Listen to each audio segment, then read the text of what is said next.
So yeah. So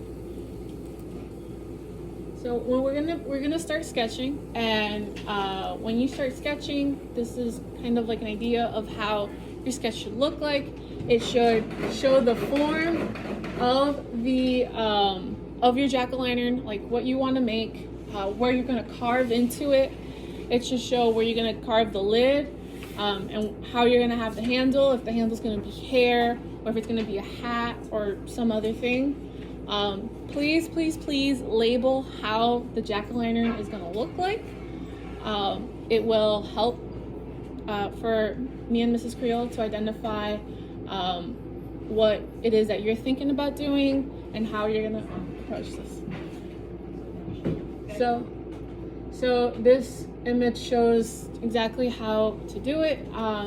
Again, you can label it, cut it out, create your jack-o'-lantern, make it funky. So here's an idea, a little concept idea of like research. We put one of the characters from Hocus Pocus was the main idea of the look for the jack-o'-lantern, with the big funky hair and the widow's peak, and the big like buck teeth for the mouth. And we also put the image of her like clothing on there, so that we have an idea of the colors that we might use with the jack-o'-lantern, just to make it vibrant and guide us into what colors we can use. And this is a sample sketch of what that research led us to. So you got, again, the big funky hair with the widow's peak as the lid for the jack-o'-lantern, and then the big buck teeth. Here's another idea from Jigsaw from the movie Saw. And in this example, the person filled in the areas that they were going to carve out, so that they know that that space is going to be empty because they're going to cut it out. Later on, after you build your hollow form and you create the ribbed effect of your jack-o'-lantern, you will start carving out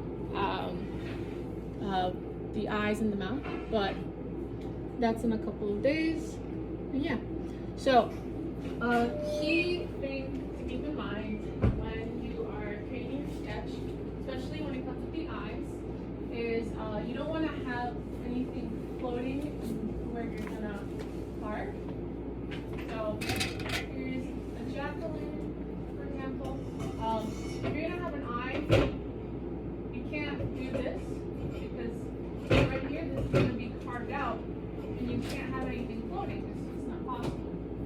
So if you're gonna make an eye, for example, and you're gonna have like a pupil or an iris or something, you can do this, and then you have to have it connected to the hollow form itself. So you can go something like that. So that way it's connected to the piece, and it will, you get the illusion of an eye. So keep that in mind when you're making your sketches, and you want to do something a little bit creative like that.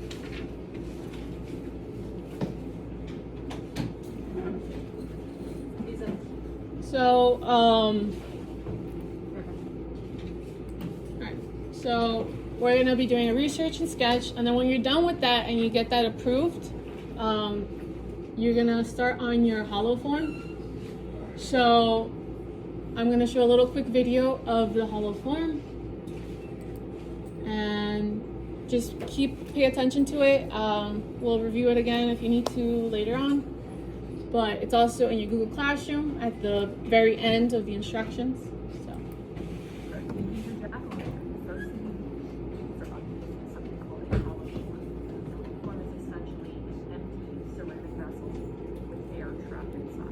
So think of it as like a balloon where air is stuck inside.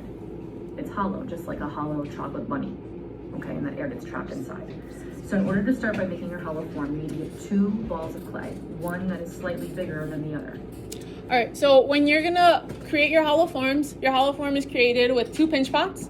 You're gonna want one pinch pot that is slightly larger than the other. That way, the larger pinch pot can go around the rim of the smaller pinch pot, and it's easier for you to form, put together. So Make sure you wedge them really well. If you're using plastilina, you can work a little bit smaller, but you do want 2 balls of clay that one is bigger than the other. From those balls of clay, you are going to make 2 pinch pots, one bigger than the other. So you see how they're different sizes? So Here's my larger one, here's my smaller one. When you are constructing these, you don't really have to worry about smoothing it out on the outside. What you do need to worry about is that inside of the bigger one. So it doesn't matter when you construct your pinch pots, it doesn't matter if they're not smooth, because you will get to that after you combine them. Right now, the first step, the only focus is to get the 2 pinch pots together so that you can combine them and create that hollow form.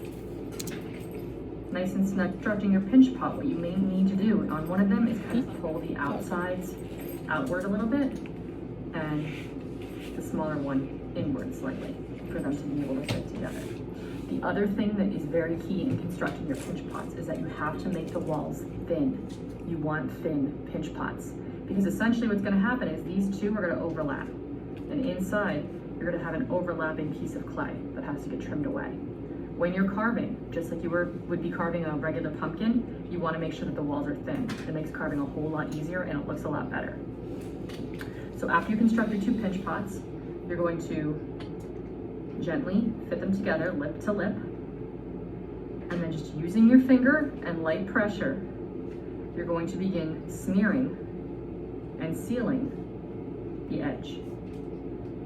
So I'm just working my way around carefully. If your clay is soft enough, you won't need to use any water to do this, and it should just smear. And as you're going around, essentially what you are doing is you are trapping that air inside, creating a very raw hollow form. Okay, so I'm just gonna go around one more time. And now we have a hollow form. It doesn't look very pretty, but we're going to start shaping it.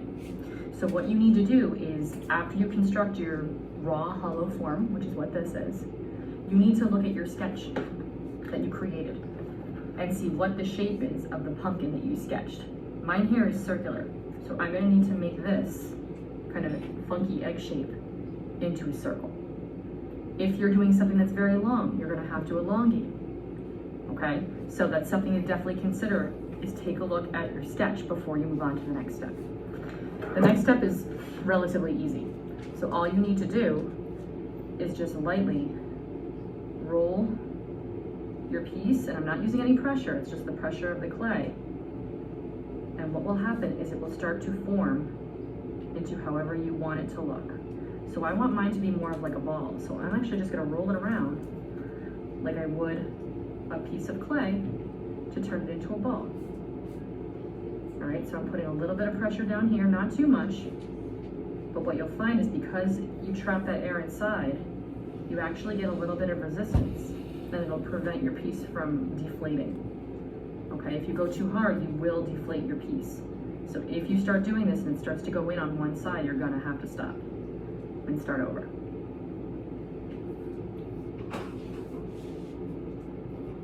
But as you can see, as I'm forming it, it's starting to become nice and round. Okay, what I can even do is I can use my hand to gently pat it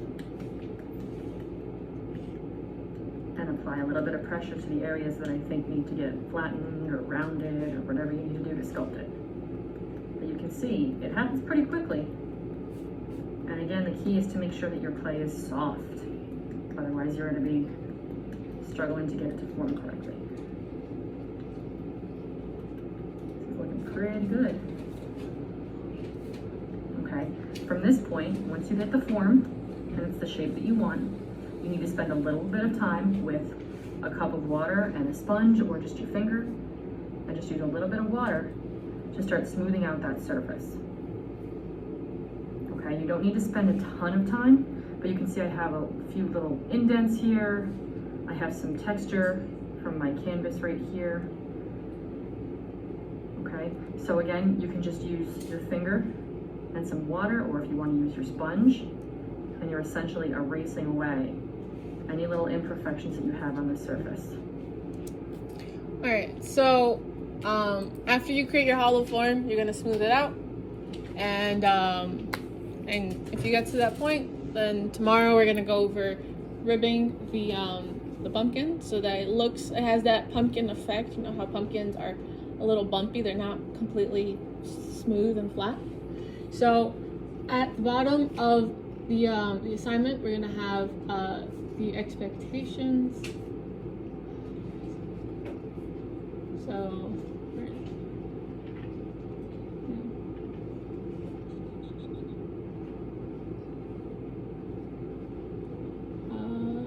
the expectations. Oh, at the top. Oh, right here. Okay. So these are some of the look fors for the project. You want a clean, like even walled hollow form. You don't want it too thick, but you don't want it too thin either. You're gonna want it to look realistic and smooth, like make it look like a pumpkin, not just a sphere. You want clean carved details, so when we get to the whole carving portion and decorating portion, you want it to look clean. Also, when you want clean scoring and slip details, which we'll get to in a couple of days. You'll learn how to add those details to your pumpkin, and you want those to also be very clean. You also want a creative, inventive, and clean color application. When you select your colors, apply the colors cleanly, and make it complement your pumpkin. So now you can get to it. Start your sketching, your researching and your sketching. And once you have that done, make sure you show Mrs. Creel and myself so that you can move on to the next step. All right?